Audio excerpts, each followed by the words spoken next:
Mark your calendars for Thursday, March 22nd. Michael Voris is speaking in Denver, Colorado at the Crown Plaza Hotel and Convention Center. Michael's topic is Masculinity and Catholicism, How to Embrace the Authentic Catholic Faith. Come early, as seating is limited. Doors open at 6 p.m.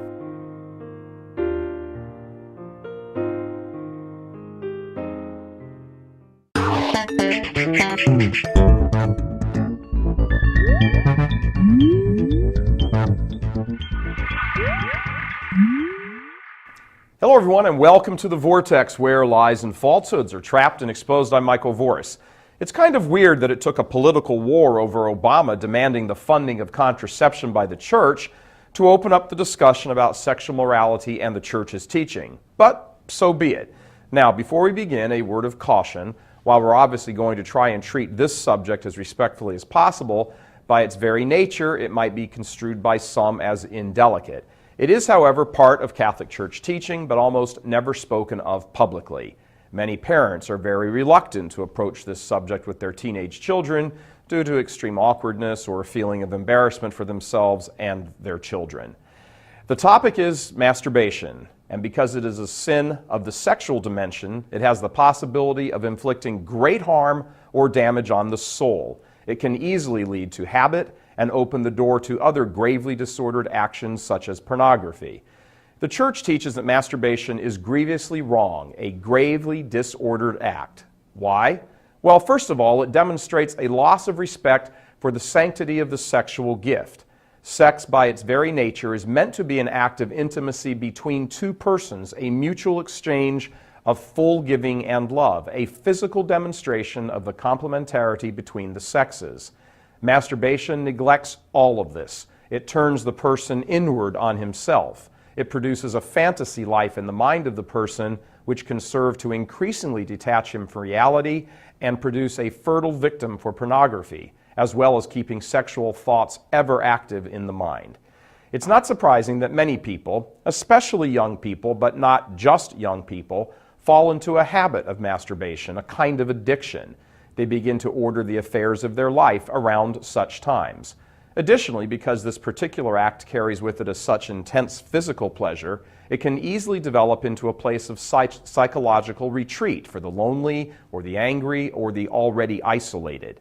The psychological impact can result in the exact opposite of what such people need, which is to emerge from their own inner selves and form meaningful, healthy relationships with others, and view themselves in the light of reality and not sexual fantasy.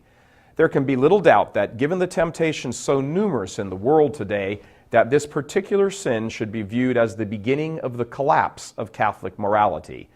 Masturbation is virtually celebrated in the entertainment media as something only slightly embarrassing and mostly humorous.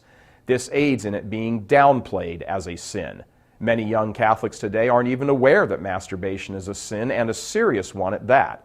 In the sacrament of confession, the gravity of sin in general, as well as this one in particular, is greatly downplayed. We see the same approach to sin in the academic world, where any notion of sin and its gravity is nearly totally destroyed. But for young Catholics, this sin is usually the first difficult challenge to their own personal morality. To fail to conquer this area of their lives can easily set the stage for even greater moral failings farther down the road. There is, of course, the popular culture response that masturbation is normal. Everyone does it. What's the big deal? Many things can be considered as normal and still be wrong.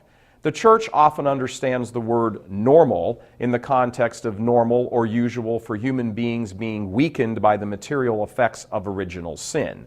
It is, for example, normal for people to get sick, lose their tempers, lie, cheat, gossip, yet none of these should be thought of as good. For some people, arriving late to work or leaving early is quite normal, but ask their boss or their colleagues if such normal behavior is good, and you will undoubtedly receive a very unambiguous response. Now, we're going to be talking about this topic for the next few episodes and delving into such things as the psychological trap that's associated with this action and the sense of discouragement that often accompanies young men and women who oftentimes struggle with overcoming this, as well as the dangers that can arise from this sinful act. None of this is meant to be embarrassing. On the contrary, we hope that the somewhat anonymous nature of the internet might be the perfect setting for some people to hear a serious moral discussion of this and incorporate it into their own lives. We're all called to be on the path to holiness. Such a journey involves very many struggles and desires that must be mastered. This is one such struggle. God love you. I'm Michael Voris.